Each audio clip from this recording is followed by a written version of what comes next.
بسم اللہ الرحمن الرحیم۔ برادران اسلام، جامع ترمذی کی حدیث شریف نمبر 1998 کے مطابق پیارے رسول اللہ صلی اللہ علیہ وسلم نے ارشاد فرمایا، لا يدخل الجنت من کان فی قلبہ مثقال حبۃ من خردل من کبر ولا يدخل النار من کان فی قلبہ مثقال حبۃ من ایمان او کما قال رسول اللہ صلی اللہ علیہ وسلم۔ پیارے آقا صلی اللہ علیہ وسلم کے اس فرمان عالی شان کا ترجمہ ہے، جنت میں وہ آدمی داخل نہیں ہوگا جس کے دل میں ایک رائی کے دانے کے برابر بھی تکبر ہوگا، اور جہنم میں وہ آدمی داخل نہیں ہوگا جس کے دل میں ایک رائی کے دانے کے برابر بھی ایمان ہوگا۔ برادران اسلام، پیارے نبی صلی اللہ علیہ وسلم کا فرمان عالی شان آپ نے سن لیا، اب اس کا مفہوم توجہ کے ساتھ سماعت فرمائیں۔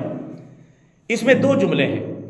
پہلے جملے میں پیارے آقا صلی اللہ علیہ وسلم نے ارشاد فرمایا کہ جنت میں ایسا آدمی داخل نہیں ہوگا جس کے دل میں ایک رائی یعنی سرسوں کے دانے کے برابر بھی تکبر ہوگا، وہ جنت میں داخل نہیں ہوگا، کیونکہ تکبر اللہ کی صفت ہے۔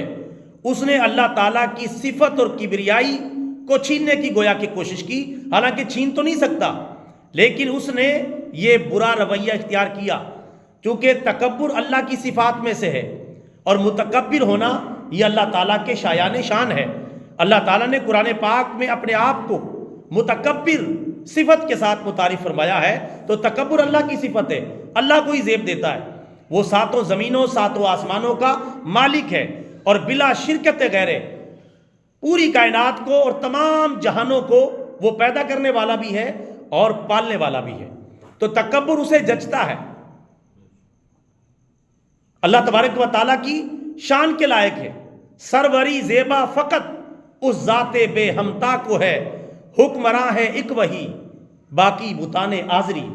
اصلی حکمران بھی وہی ہے، اصلی بادشاہ اور شہنشاہ بھی وہی ہے جو قادر مطلق ہے۔ تو کسی آدمی کے لیے زیبا نہیں، خاص طور پہ مسلمان کے لیے، کہ وہ تکبر کرے، کبر کرے، غرور کرے، اکڑتا پھرے اپنے علم پر، اپنی طاقت پر، اپنی حکومت پر، اپنے اقتدار پر، اپنے حسن و جمال پر، اپنی دولت و ثروت پر، اپنی اچھی گاڑی پر، یا اپنے عالی شان بنگلے اور کوٹھی پر، یا کسی اور وجہ سے تکبر کرے، غرور کرے، یہ مسلمان کو زیب نہیں دیتا۔ مسلمان کو چاہیے عاجزی کرے، اللہ کے سامنے جھک جائے، تواضع اختیار کرے۔ جو بھی اللہ تعالیٰ کی خاطر تواضع اختیار کرتا ہے، اللہ تعالیٰ اسے اور بلند فرما دیتا ہے۔ تکبر سے کبھی لوگوں کے دلوں میں محبت نہیں پیدا ہوتی۔ ہر بندے کو پتا ہے یہ بندہ متکبر ہے، اس کے دل میں تکبر موجود ہے۔ وہ منہ پر تو جی جی کریں گے، لیکن اس کے جانے کے بعد اسے برا بھلا کہیں گے کہ ہماری مجبوری تھی اس کی عزت کرنا، ہماری مجبوری تھی اس کی بےہودہ باتیں سننا، ورنہ یہ ہمیں نقصان پہنچاتا۔ تو دل سے وہ اس کی عزت نہیں کر رہے۔ حقیقی عزت وہ ہوتی ہے جو دل سے عزت کی جائے۔ نبی پاک صلی اللہ علیہ وسلم کے فرمان میں ہے کہ بدترین آدمی وہ ہے کہ جس کے شر کی وجہ سے لوگ اس کی عزت کریں، اس کی شرارتوں سے بچنے کے لیے، یار اس کی شرارتوں سے محفوظ رہوں تاکہ یہ مجھے کوئی نقصان نہ پہنچائے، تو اس کی میں ظاہر میں عزت کروں گا اور اس کے سامنے جی جی کروں گا، جھکا رہوں گا تاکہ یہ مجھے نقصان نہ پہنچائے۔ ایسے آدمی کو شرارتی ترین آدمی قرار دیا گیا۔ تو تکبر یہ اللہ تعالیٰ کی صفت ہے، کسی مسلمان کو زیب نہیں دیتی۔ جو بڑے بڑے متکبرین، بڑے بڑے ڈکٹیٹر اور آمر، اور بڑے بڑے چودھری اور بھنے کھاں، اور بڑے بڑے گنڈے اور بدماش، اللہ نے سب کو موت کے شکنجے میں کسا اور منو مٹی کے نیچے اتار دیا۔ کہاں ہیں آج وہ آمر، وہ ڈکٹیٹر، وہ دنیا کو اپنے ڈنڈے کے زور پر ہانکنے والے بڑے بڑے کافر اللہ نے الٹا دیے، ہٹلر، مسولینی اور لینن جیسے، اور فرعون، قارون، حامان، نمرود، ابو جہل جیسے۔ ان کا کیا انجام ہوا؟ تکبر کی وجہ سے وہ اللہ کے سامنے جھکے نہیں اور سیدھے راستے پر چلے نہیں، تو پھر ان کا تکبر انہیں لے ڈوبا۔ لہذا کسی کو بھی یہ زیب نہیں دیتا کہ وہ تکبر کرے. یہ اللہ تعالیٰ کی صفت ہے, بندے کی صفت ہے عاجزی کرنا. اللہ تعالیٰ کی صفت عاجزی نہیں, اللہ تعالیٰ کی صفت ہے تکبر, وہ متکبر ہے. اللہ تبارک و تعالیٰ ہمیں تکبر سے ہر ماحول میں بچنے کی توفیق عطا فرمائے. اور پیارے نبی کا فرمان اس حوالے سے کتنا سخت ہے کہ جس کے دل میں ایک سرسوں کے دانے کے برابر بھی تکبر ہوگا وہ جنت میں داخل نہیں ہوگا. لا حول ولا قوت الا باللہ. اور ایک حدیث مبارکہ میں جو تکبر کرنے والے انہیں کل قیامت کے دن میدان قیامت میں چونٹی کی شکل میں لایا جائے گا تاکہ وہ لوگوں کے پاؤں کے نیچے روندا جائے اور اسے پتہ چلے کہ تکبر اللہ کی صفت تھی, یہ تیری صفت نہیں تھی. یعنی اتنا اسے ذلیل کر کے لایا جائے گا. لا حول ولا قوت الا باللہ. اللہ تعالی ہم سب کو عاجزی اختیار کرنے کی توفیق عطا فرمائے اور تکبر سے بچنے کی ہمت اور توفیق عطا فرمائے. دوسرا پیارے نبی صلی اللہ علیہ وسلم کے فرمان کا جو حصہ ہے وہ یہ کہ جہنم میں وہ آدمی داخل نہیں ہوگا جس کے دل میں سرسوں کے دانے کے برابر بھی ایمان ہوگا. وہ جہنم میں داخل نہیں ہوگا.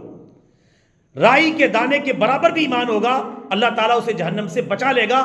ایمان کی اتنی قدر و قیمت ہے, رائی کے دانے کے برابر ایمان. پہاڑ جتنا نہیں, پہاڑ جتنے ایمان والے تو سبحان اللہ کی بڑی بڑی نعمتوں میں ہوں گے, لیکن جس کے دل میں ایک رائی سرسوں کے دانے کے برابر بھی چھوٹا سا دانہ ہوتا ہے, اتنا سا ایمان بھی کوئی بچا کھچا رہ گیا تھا, اللہ تبارک و تعالیٰ اسے جہنم میں داخل نہیں فرمائے گا, بلکہ اپنی رحمت کی وجہ سے اسے یا تو جہنم میں داخل کیے بغیر ہی معمولی سا عرصہ بھی نہیں گزرنے دے گا, اسے ویسے ہی معاف کر دے گا.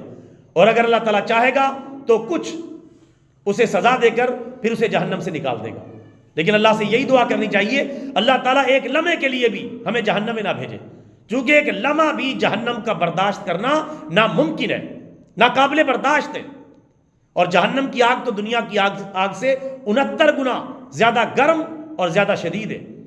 تو یہ کتنی بڑی فضیلت ہے ایمان کی, مسلمان کی, اسلام کی. ہمیں قدر کرنی چاہیے اپنے ایمان کی.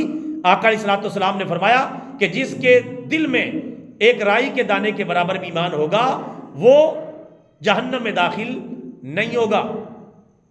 یا اس سے مراد ہے بالکل بھی داخل نہیں ہوگا, اور اگر یہ مراد نہیں تو دوسری مراد یہ کہ اپنے گناہوں کی پاداش میں جتنا اللہ تعالیٰ چاہے گا اتنا رکھے گا اور اس کے بعد اسے نکال کے جنت میں داخل کر دے گا اس کے ایمان کی بدولت. تو ایمان کتنا پاورفل ہے, کتنی ایمان کی طاقت ہے. اللہ تعالیٰ اس انمول دولت کی ہمیں حفاظت کرنے کی توفیق عطا فرمائے. آج کل ہمارے ایمان لٹ رہے ہیں, ایمان کی دولت لٹ رہی ہے, اور چند ٹکوں پر ایمان کو ہم بیچ رہے ہیں.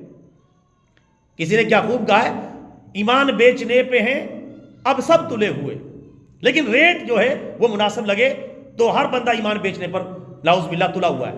میرے بھائیوں, یہ دنیا کی سب سے بڑی دولت ہے, دنیا کی ساری دولتیں دنیا میں رہ جائیں گی. ایمان کی دولت ہے جو قبر میں, قیامت میں, میدان حشر میں اللہ کے روبرو کام آئے گی. اس لیے اس ایمان کی حفاظت دولت سے بڑھ کر کریں, ہر چیز سے بڑھ کر کریں. ایمان محفوظ تو آخرت محفوظ.